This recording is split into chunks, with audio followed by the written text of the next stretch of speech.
தொடர்ந்து நம்ம போர் நிலவரங்களை பார்த்துட்டு இருக்கோம். இப்போ வந்திருக்கக்கூடிய சில முக்கியமான தகவலை ஒரு தொகுப்பா பார்க்கலாம். அதுக்கு முன்னாடி ஒரு முக்கியமான விஷயம், உங்களுக்கு பிஎஃப் அமௌண்ட் எடுக்கிறதுல சிரமம் இருந்தா இவங்களை தொடர்பு கொள்ளுங்க.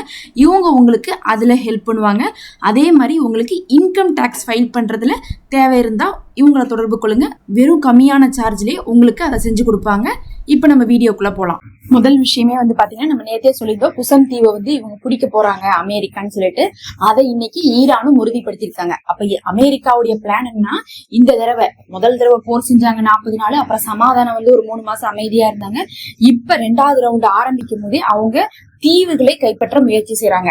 அமெரிக்கா ஈரானுடைய முக்கியமான தீவான குஷம் தீவை பிடிக்க போறாங்க அப்படிங்கிறது 2 நாளா வந்த தகவலா இருந்தாலும், இன்னைக்கு ஈரான் என்ன சொல்லியிருக்காங்கன்னு பார்த்தா, இன்டைரக்டா சொல்லியிருக்காங்க, எங்க தீவுகள் ஏதாவது நீங்க கைப்பற்றினீங்கன்னா நாங்க பஹ்ரைன் குவைத் மேல தரைவழி போற ஆரம்பிப்போம், தரைப்படையை அனுப்பி உங்களுடைய நிலையங்கள் எல்லாம் நாங்க கைப்பற்றுவோம் அப்படிங்கிற மாதிரி சொல்லியிருக்காங்க.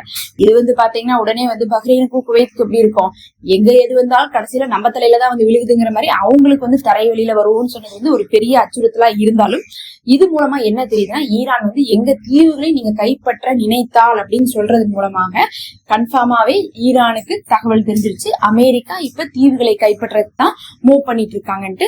எப்படியுமே தீவுகள்லாம் கைப்பற்றணும்னா கிரவுண்ட் ஃபோர்ஸ் கண்டிப்பா வேணும், இல்லாட்டினாலாம் பண்ண முடியாது. அந்த மாதிரி கிரவுண்ட் ஃபோர்ஸையும் அனுப்புறதுக்கு அமெரிக்கா தயாரா இருக்கு.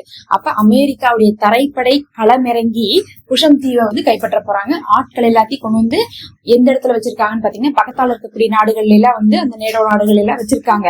ஏற்கனவே இந்த மாதிரி ஒரு பிளான போட்டாங்க. என்ன பண்ணாங்கன்னா, ஒரு கப்பல்ல ஒரு 500 பேர் வீரர்கள் ஏறி வர மாதிரியும் அவங்க பிராக்டிஸ் பண்ற மாதிரி அமெரிக்கா ஒரு வீடியோவை 3 மாசத்துக்கு முன்னாடி ரிலீஸ் பண்ணாங்க. அப்புறம் பாத்தீங்கன்னா ஈரான் மிரட்டினதுக்கு அப்புறம் விட்டுட்டாங்க. இப்ப பாத்தீங்கன்னா அந்த வேலையை தான் எக்ஸிக்யூட் பண்ண போறாங்க. போர் விமானங்கள், உளவு விமானங்கள் மட்டும் இல்லாம தரைப்படையும் வருகிறது. ஆனா அளவான தரைப்படை. ஒட்டுமொத்த ஈரானவே கைப்பற்றணும்னா எங்களுக்கு 1.5 லட்சம் பேர் தரைப்படை வேணும். அப்பதான் நாங்க ரெஜிம் சேஞ்ச் கொண்டு வர முடியும். ஆனா எங்களுக்கு ஒட்டுமொத்த ஈரான கைப்பற்ற அவசியமே இல்லைன்னு சொன்னாங்க. அப்ப குட்டி குட்டி தீவுகளுக்கு பாத்தீங்கன்னா 1.5 லட்சம் பேர்லாம் தேவையில்லை, ஒரு 5000 பேர் இருந்தாவே போதும். அந்த மாதிரி என்ன பண்ணுவாங்க, தரைப்படை ஒரு அளவான அளவு. 1.5 லட்சத்துக்கு 5000 கம்மிதான். ஆனா 5000ங்கிறதே பெரிய நம்பர் தான். இருந்தாலும் அந்த அளவுக்கு ஒரு 5000 பேர்த்து அனுப்பி ஃபுல்லா கைப்பற்றதுக்கான முயற்சிகள் நடத்தப்படுது. அடுத்து இன்னைக்கு பாத்தீங்கன்னா குவைத் ஒரு கண்டனம் தெரிவிச்சிருக்காங்க ஈரானுக்கு. எதுக்குன்னு பார்த்தா, குவைத்துடைய அந்த கடல் நீரை நன்னீராக்கக்கூடிய திட்டம் இருக்கும்ல, அதை அடிச்சுட்டாங்க. அந்த பிளான்ட்டை என்ன பண்ணிருக்காங்க, இன்னைக்கு ஈரான் அடிச்சுட்டாங்க. அது அடிக்கிறது பாத்தீங்கன்னா ஒரு பெரிய சர்வதேச குற்றம் தான். அதுல மறுகறக்கே இல்லை. ஆனா இந்த போர் முழுவதுமே சர்வதேச குற்றத்தோட தான் நடந்துட்டு இருக்கு. ஈரான் அடிச்சாலும் அப்படிதான் பண்றாங்க, அமெரிக்கா அடிச்சாலும் அப்படிதான் பண்றாங்க. ஆரம்பிச்சு வைக்கிறது அமெரிக்கா தான். அமெரிக்கா ஈரானுடைய இன்ஃப்ராஸ்ட்ரக்சர் எல்லாம் கை வச்சனால ஈரான் என்ன பண்றாங்க, பக்கத்தால இருக்கக்கூடிய அரபு நாடுகள்ல இருக்கக்கூடிய அவங்களுடைய இன்ஃப்ராஸ்ட்ரக்சர் கை வைக்கிறாங்க. இந்த கடல் நீரை நன்னீராக்கக்கூடிய திட்டத்தை அடிச்சா தண்ணியே கிடைக்காது. எந்த அளவுக்கு தண்ணி கிடைக்காதுன்னு பாத்தீங்கன்னா, பாலைவனத்துல தண்ணியே அதை வச்சு ப்ராசஸ் பண்ணாதான் கிடைச்சிட்டு இருக்கும். நமக்கு இங்க 1 லிட்டர் 10 ரூபான்னு சொன்னா வெளியே தண்ணி வாங்கினா அவங்களுக்கு 1 லிட்டர் சும்மாவே 100 ரூபா இருக்கும்.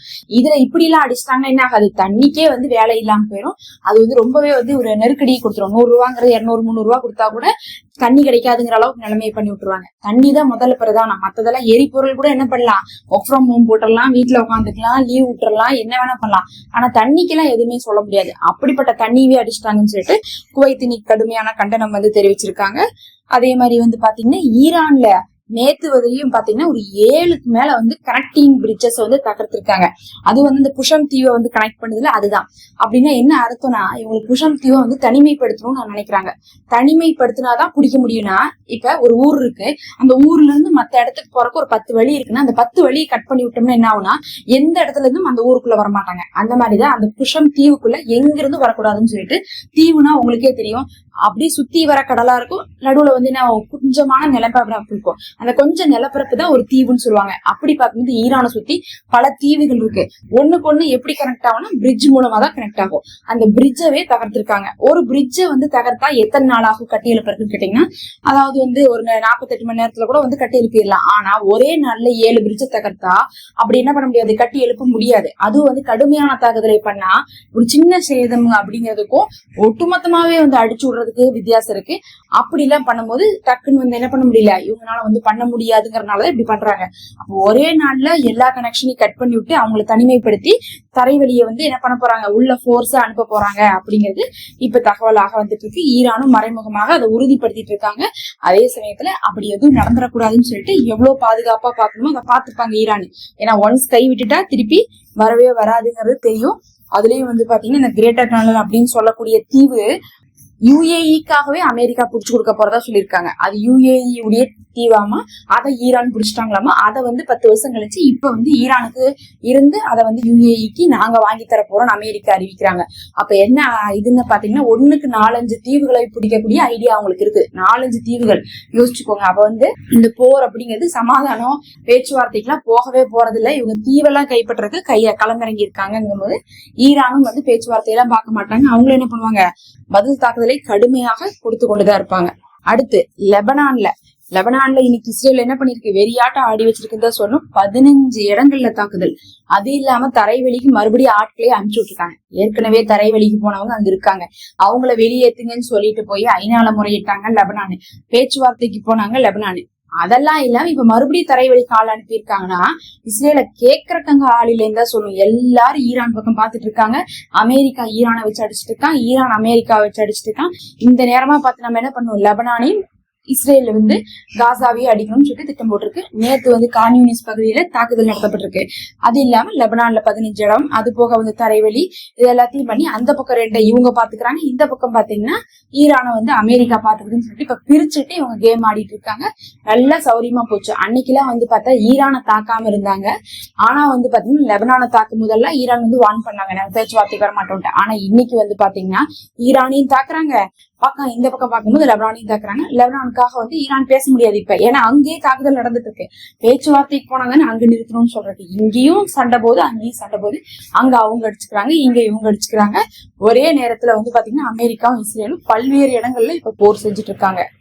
கடைசியா வந்து பாத்தீங்கன்னா இப்ப வந்து போயிட்டு இருக்கிறது ஈரானுடைய 16வது வேவ். அதாவது வந்து அலையாக அனுப்பிட்டு இருப்பாங்களா, இப்ப 16வது வேவை வந்து அனுப்பிட்டு இருக்காங்க. அதுல வந்து பார்க்கும்போது நிறைய இடங்கள் வந்து மத்திய கிழக்கு நாடுகள்ல தாக்கப்பட்டுட்டே வருது. ஒண்ணு குவைத், பஹ்ரைன், கத்தாரு, இன்னும் வந்து பாத்தீங்கன்னா ஓமான் மேல குறி வச்சு தாக்குறாங்க. ஏன் ஓமான் மேல அதிகமா குறி வச்சு தாக்க ஆரம்பிச்சிருக்காங்கன்னு பாத்தீங்கன்னா, ஓமான் தான் என்ன பண்ணிட்டு இருக்காங்கன்னா இந்த குஷன் தீவை வந்து கைப்பற்றதுக்கான ஹெல்ப் பண்றாங்க. அங்கிருந்துதான் அந்த குஷன் தீவை வந்து அணுக முடியும்.